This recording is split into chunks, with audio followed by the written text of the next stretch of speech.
Merhaba, bugün karavanım için yaptığım tavan sepetinin nasıl deliksiz bir şekilde montaj yapıldığını göstereceğim. Ben bu deliksiz montajı yapabilmek için bayağı bir araştırma yaptım.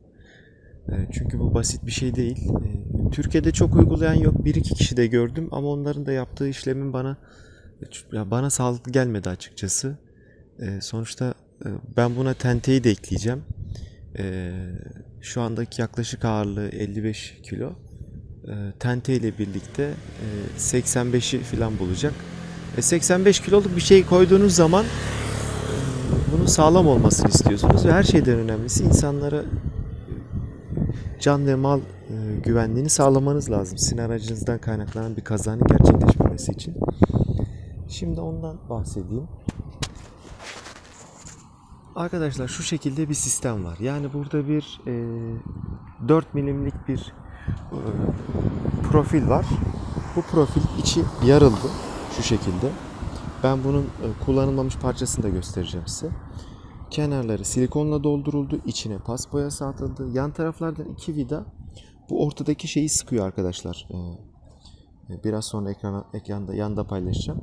Bunun üzerine de tavan sepeti oturtuldu. Herhangi bir sıkıntı yok. Peki neden böyle bir şey yapma ihtiyacı duyuyoruz? Çünkü bunu yapmadığınız zaman sağ tarafa 10, sol tarafa 10 toplam 20 delik delmeniz gerekecek ve 20 delikten su alma ihtimali doğacak. Ben bunu istemedim açıkçası. Tavan sepetini de kendim yaptım. Belki diğer videoları görmüşsünüzdür. Bu özellikle bir tavan sepeti. İşte şurası kalkıyor. Burada sırt dayama kısmı var. Yanlardan hamak koyma yeriniz var. Şu karşıdaki boruyu görüyorsunuz. Şu boru. Hamak koyma yeri. Bunlara şemsiye koyabiliyorsunuz vesaire gibi özellikler var. Ve böyle bir şey yaklaşık 5.000 liraya yapabileceklerini söylemişlerdi ve kesinlikle şu sistemi de uygulayamıyorlardı. Ben hem deliksiz bir montaj yaptım hem de tavan işte bu istediğim özellikleri ekledim. İşçiliği tamamen bir arkadaşıma ait. Bayağı uğraştığımı söyleyebilirim ama değdiğini düşünüyorum. Şu an gayet severek kullanıyorum. Şimdi atölyeme geldik arkadaşlar. Yaptığım parçayı göstermeye ve tanıtmaya çalışacağım. Şimdi, temel olarak şunun gibi bir şey düşünün. Bunun iki deliklisini düşünün. Şurada iki delik olacak. Şöyle koyayım. Sizler için. Arkadaşlar şurayı açtıktan sonra burayı biraz genişletmeniz lazım ki o T şeklinde bir parça var. Ducato'ların tavanında bulunan. O T'nin buradan girsin ve burada yuvasına otursun. Biraz genişleterek koyarsınız. Sonra şu yan taraftaki yerden sıktığınız zaman bu kasacak ve artık çıkmayacak. Ben daha sağlam olsun diye bu ilk yaptığım prototip. Şuradan iki delik açtım. Bir buradan bir buradan. Yani ortaya da o kalacak. Ortanın yanlarından iki tane vida gelecek. Şöyle göstereyim.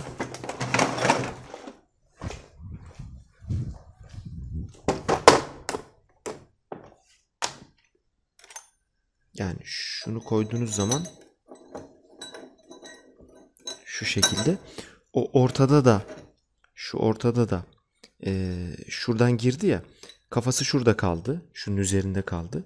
Yan taraftan bu vida sıkıştıracak, diğer taraftan o vida. Burada bir püf nokta daha var arkadaşlar. Biraz ben fizik öğretmeniyim de tork dediğimiz bir kavram var. Denge noktasına göre dönme etkisi. Şimdi siz eğer deliği buradan delerseniz burada çok büyük bir tork uygulayamazsınız. Yukarıdan daha sıkıştırmak sizin tarafa doğru uygularsanız daha büyük tork oluşturursunuz. Yani daha az kuvvetle daha büyük bir yükü taşıyabilirsiniz. Bu deliği daha sonra daha aşağılara aldım. Parça ortada kaldı. Bu da yani şu şekilde alta geldikten sonra bu da üst tarafı. Bu arada şunu da söyleyeyim. Bu tarz bir parçayı kestikten sonra tamamını antipas boyasıyla boyadıktan sonra başka bir boyayla daha boyayın. Çünkü bunu artık koyduktan sonra çıkarmanız çok zor oluyor. Bunun üzerine de arkadaşlar şu şekilde T'ler geldi. Yani T dediğim burada bir lama var. Burada da bir lama var. Arabada görmüşsünüzdür. O lamaları da buradan yukarılarından vidaladım. Bu şekilde montaj yaptım. Pek çok kişiden soru geliyordu. Böyle bir montajı nasıl yaptınız diye. Ve arkadaşlar şunu övünerek söylüyorum. Ya benim bayağı zamanımı aldı. Ama bunu Türkiye'de yapan yok. Yani ben başka birisinden görmedim.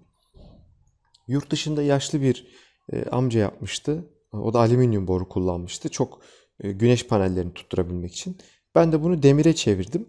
Demire çevirmemle birlikte daha fazla kuvvet uyguladığım için işte o iki püf noktayı ekledim. Aşağıdan delikler açarak ortayı vidalarla sabitlemeyi. Ve bu şekilde bir uygulama yaptım. Umarım diğer karavancı arkadaşlara bir fikir vermiş olur.